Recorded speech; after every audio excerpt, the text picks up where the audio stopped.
So at the beginning of your book, you make a very, you take a bit of time to make the distinction between what is meant by the term variety and what is meant by the term cultivar, because you use the term cultivar in your book as opposed to variety. And sometimes people use those two things interchangeably, but they're not exactly the same thing. So I thought it was interesting. I never really thought about it before. And it's very possible that I use the terms, I switch them out all the time, but they're not. So it made me think a little bit. So I thought maybe you could talk a little bit about that here, because I think it's interesting. Yeah. In strictly botanical terms, a variety is a grouping of plants that exhibit essentially the same type of habit characteristics. And I would compare it, for instance, when you plant peas in the garden. You are planting, let's say, Thomas Laxton pea or green arrow peas or whatever. And they will tend to have this more or less the same number of peas per pod. They will look more or less the same and so forth.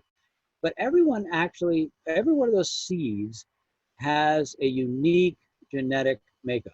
And it may be very similar to the next seed, but they are different. And in that case, what you're dealing with is a variety.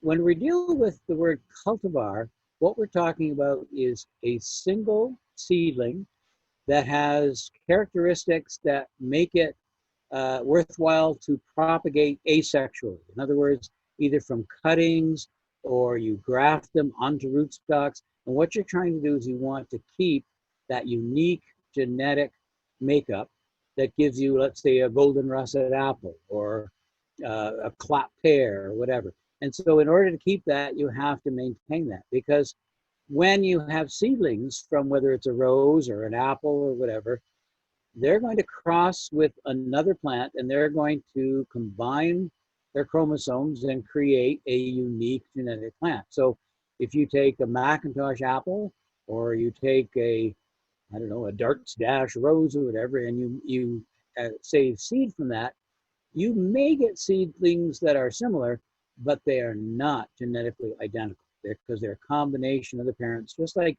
you are a combination of your father and your mother. Right. And so the cultivar is a distinguishing botanical name for a single genetic unit, if you will.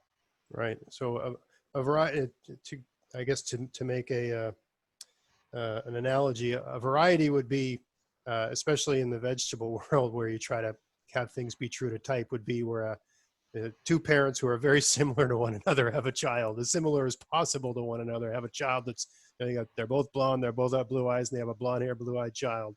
That's a variety, whereas a cultivar is a billionaire clones himself and a mini-me. I mean, it's not exactly a clone, but it's, it's like that in a sense where it's the same.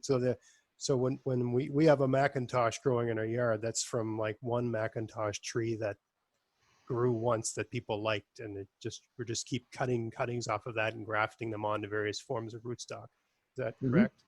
Yeah. Yes, because whether it's a rose or whether it's an apple, you are essentially keeping that unique genetic set by essentially cloning, and it's not like what people think of today as cloning, but just asexual propagation. And so, that Macintosh is found as a seedling in Ontario back in the 1700s, and we're growing essentially the same plant that he found. And so it's like our gardens are essentially living museums. And so all of these roses, for instance, you can have a rose that was found on a hedgerow in England called Stanwell Perpetual, right? And it's passed on through cuttings or from grafting from generation to generation. And if it's good enough, it stays in the horticultural pantheon. If eventually it's not important, it may go extinct. And once it's extinct, you can never have that unique set of genes again. Is it possible that, I have a guy on the show that runs an apple orchard, and he's always looking for, like, in his mind, somewhere in the forest, there's a tree, an apple tree, that grew wild from some old farm, or some bear ate an apple and pooped it out somewhere.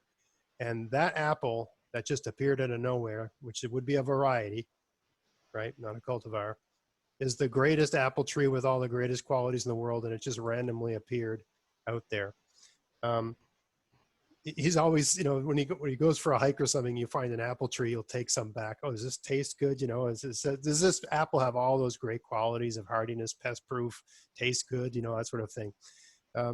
Do rose nurseries, or people like you that propagate roses, do you always hold out hope for you know, some magical rose brought back from a fishing trip that, you know, has all the qualities you could possibly want, or is that a bit of a fantasy? Well, I mean, it's true that many of these roses are chance finds, right? Just like the Stanwell Perpetual was, somebody found it and said, "Hey, what a beautiful rose."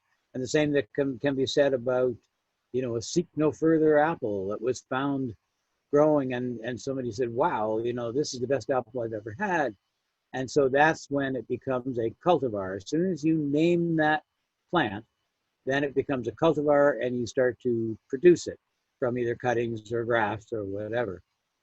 So yeah, and I mean, you know, I save some seed, what we call open pollinated seed of various roses, and plant them out, and just hoping that maybe something might come of that, because growing roses from seed is a bit tricky. They Really? need just the perfect conditions, so they have to be kept cool and moist over the winter, and that essentially breaks their dormancy. And then you bring them into a cool greenhouse, keep them watered, and all of a sudden they've got heat, and so they will germinate. And you might get 20% of the seed to grow, maybe 30%. Some species you will get much higher percentages, but a lot of the hybrids may only produce maybe 10%. And out of that 10%, you know, it's very unusual that you would get a truly wonderful rose. Most roses today are produced by breeders. And what they are doing is they're looking for characteristics in these different roses that they want to combine into a new seedling that will have all of these great characteristics. Right. And so what we're seeing is people are breeding for disease resistance. They are sometimes breeding fragrance into a lot of the newer roses. They're breeding for hardiness. They're breeding for what we call remontancy, which is like they want to have more than a single season of bloom. They want it to either repeat bloom, or even better, have what we call a continuous bloom. And that will go right into when they get killed back by frost. So there are a lot of breeders working right now in the field of rose breeding, but there are quite a few that are breeding for hardiness and disease resistance, which is what interests us, because I want a rose to be hardy, but I also don't want to fuss over it. I want to plant it in the ground, prune it occasionally, and that's all I do. Right. We're living in a time right now that's really unprecedented in terms of the variety of cultivars that we can choose from now that are hardy and healthy.